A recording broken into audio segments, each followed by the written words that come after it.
Hello everybody.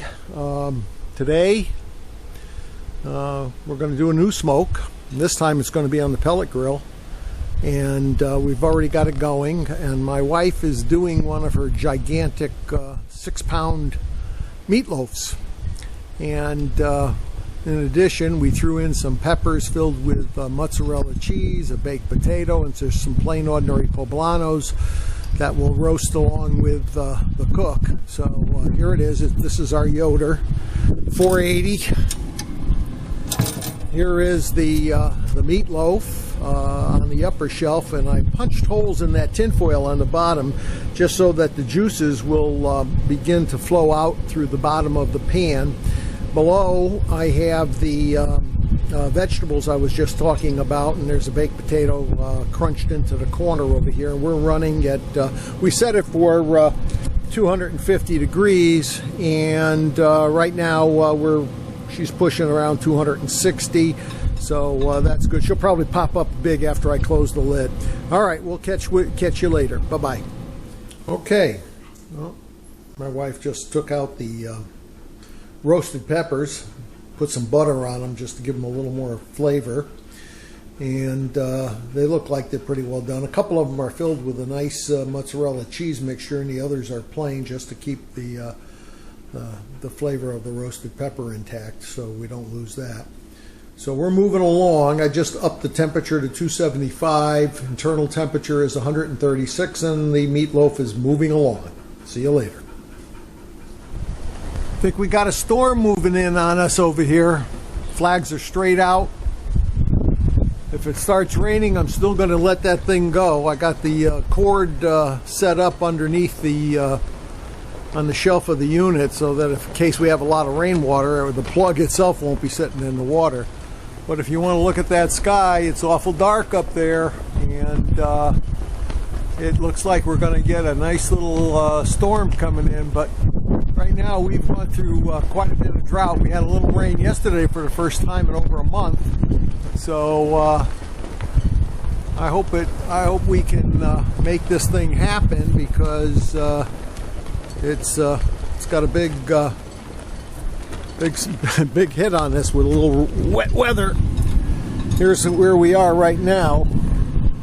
I still got that potato in here, and I just popped the temperature to 275, and it's moving along. All right, here's the finished product. I just took out a piece, and you can just see that layer of spinach and mozzarella my wife put in this.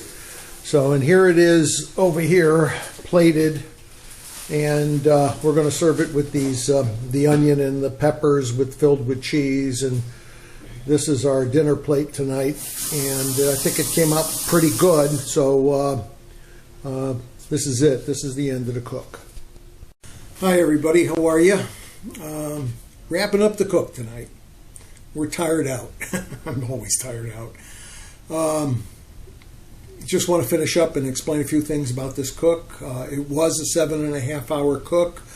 We started out at 250 degrees at around 5 o'clock this evening. I pushed it to 275, and at 6 o'clock I pushed it to 275 because I was wondering when it was going to finish. And it did hit 160 degrees, at which time I pulled it out of the pellet smoker. And at that time, you know, we had it going at 300 degrees for about an hour and a half, and that really just pushed it over the edge. And I'm glad I did it, because it did leave a nice little crust on the top surface, and I like that as part of the meatloaf. The meatloaf itself, she put in all kinds of wonderful things. We did chop up about 3 or 4 poblano peppers, a couple of big onions, a couple of jalapenos, some Fresno peppers went in there.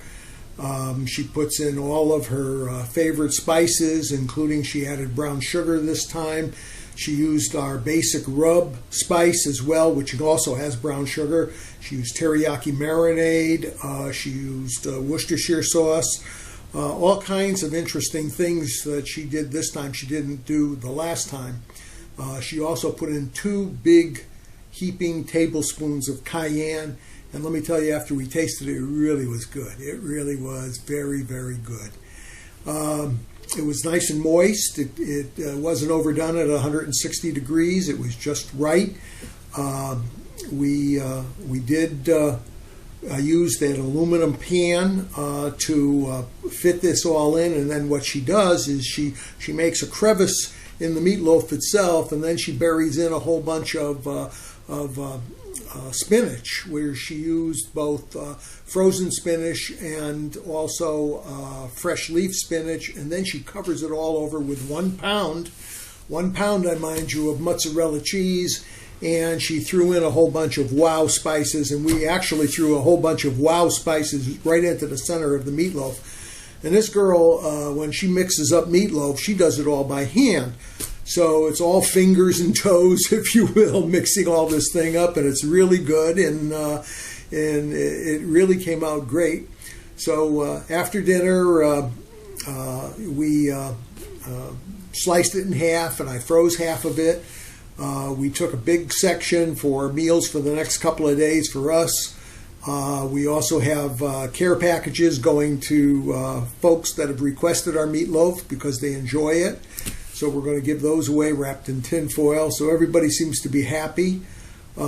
Just saying that, you might want to give it a shot, because we use not only the Savor Spices Wow, we also threw in Savor Spices Super Pig, and it was really good, and I recommend them. They're very versatile, and they add a lot of pizzazz to food. And that's it. I was going to throw in some of this hot chili oil, but she reneged on that one. She says I can put it on afterwards, but this way it's real good. So give it a try. It's not a bad recipe. You can modify it in any way you want. You can add more heat. You can reduce the heat. You can put more flavor. You take your own experience and add it to it. It's going to come out real good. Okay, guys, you have a nice evening. Take care, and may all your cooks be happy ones.